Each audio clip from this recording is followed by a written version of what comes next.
Le banc du mercredi.1. Chaque mercredi à 17h, elle s'asseyait sur ce vieux banc en bois, livre à la main, regardant le vide, perdu quelquefois. Lui passait toujours à vélo, intrigué par sa présence fidèle. Mais jamais un mot, juste un sourire tendre et irréel. Une pluie fine, un soir d'automne les força à se rapprocher. Il tendit un parapluie maladroit, mais sans se détourner. « Tu lis toujours ce même livre ?» dit-il sans réfléchir. Elle répondit.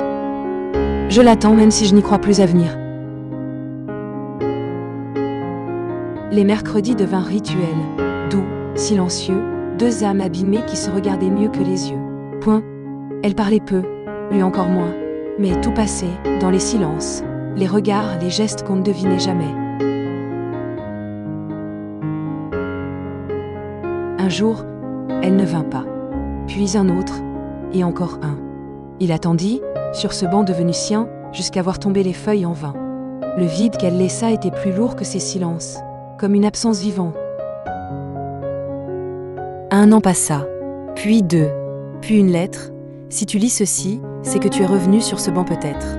Je t'ai aimé sans jamais te le dire, par peur, par pudeur, mais ces instants partagés ont guéri mes douleurs. J'ai quitté la ville pour me soigner, pour me trouver. J'avais un combat silencieux que tu as calmé sans parler. Si un jour tu veux, retrouve-moi à l'adresse en bas, et si tu n'y viens pas, je saurai que tu ne m'oublieras pas. Il partit le lendemain même, battement au cœur, retrouva une petite maison au volet couleur bonheur. Elle ouvrit la porte et sourit, comme au premier mercredi, et cette fois, plus jamais elle ne s'éclipsa ni ne partit.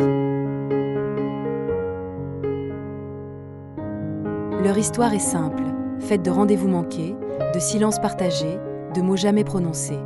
Mais elle est vraie, entière, sans décor ni prétention, juste deux âmes qui ont choisi la même direction.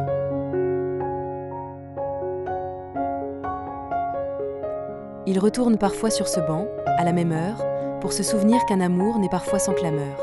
Qu'il suffit d'un regard, d'un moment qui ne dit rien, pour tout changer, pour tracer enfin un chemin.